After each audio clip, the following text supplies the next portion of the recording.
A juiz esclarece.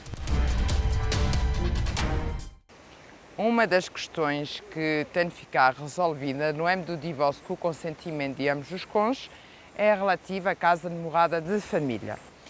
A casa de morada de família é aquela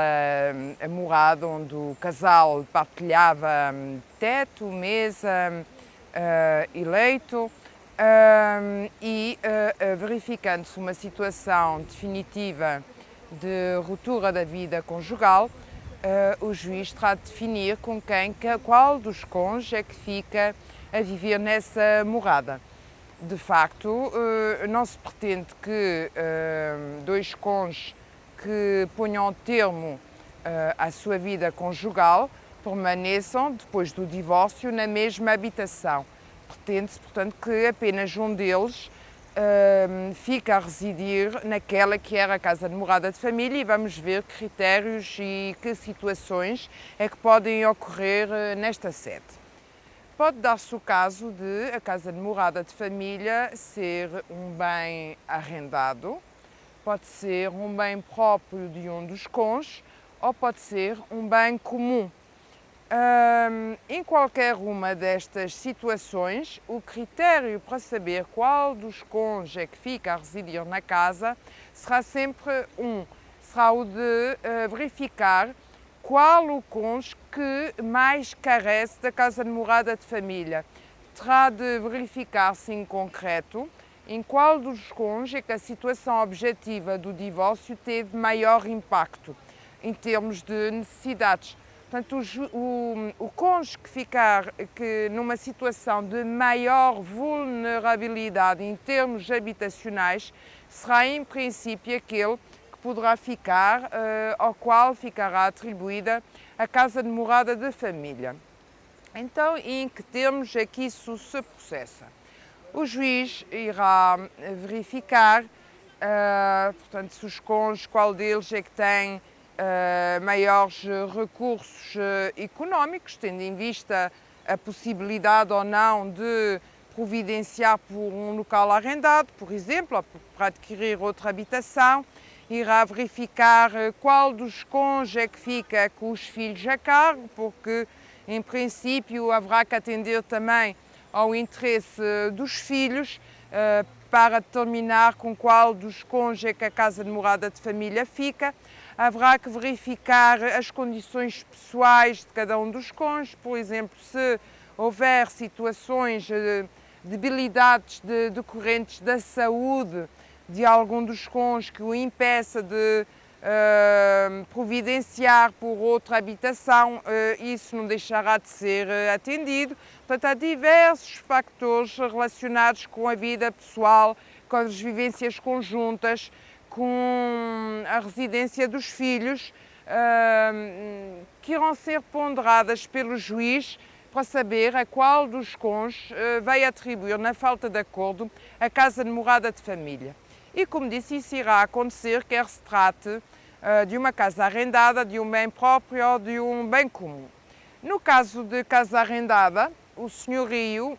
é obrigado a acatar essa decisão do juiz. Portanto, mesmo que o contrato de arrendamento tenha sido celebrado com o cônjuge ao qual não foi atribuída a casa de morada de família, se o juiz determinar que a casa de morada de família fica atribuída ao cônjuge não arrendatário, o senhorio terá de acatar essa decisão.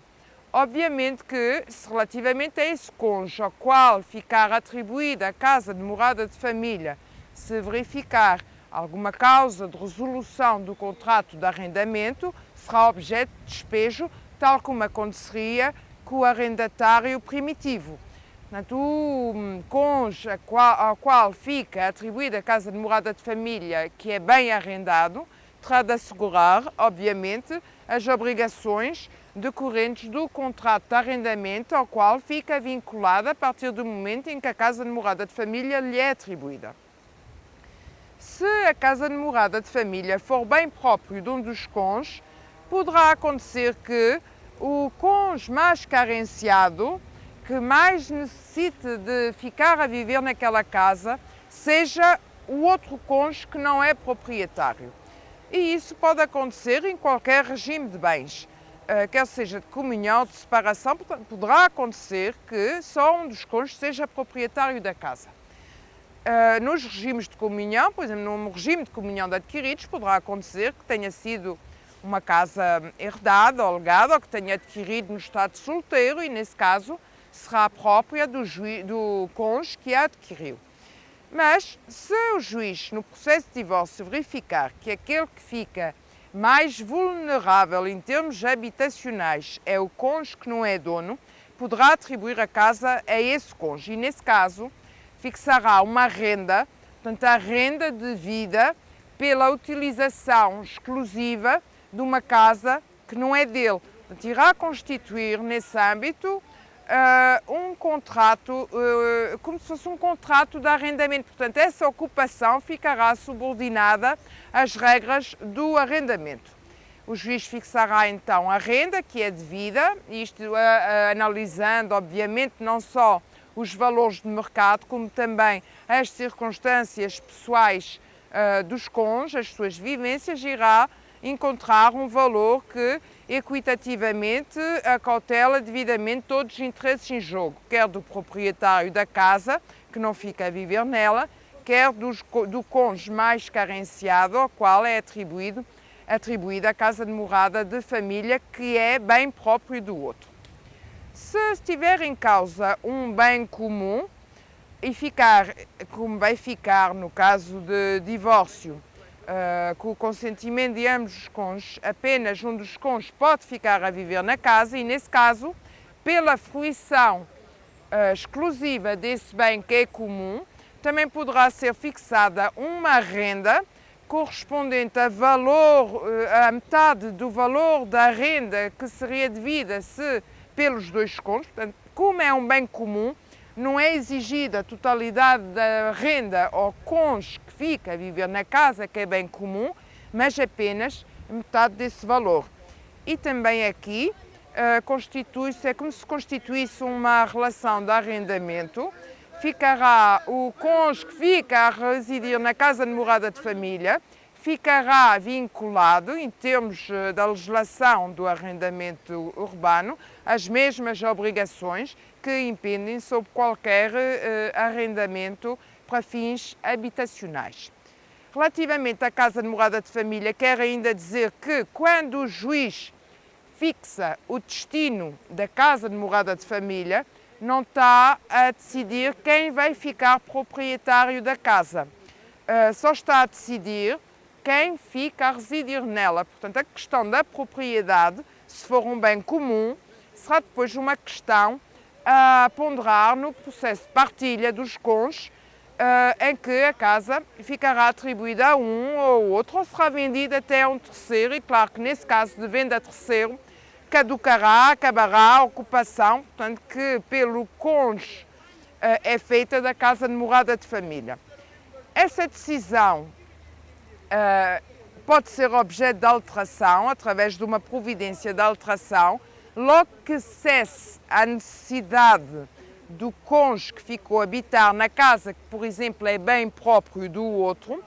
esse cônjuge, que é dono, poderá vir pedir a alteração do destino da casa de morada de família, dizendo precisamente isso, que a situação de necessidade que justificou a atribuição da casa àquele cônjuge deixou de se verificar, cessaram as circunstâncias de vulnerabilidade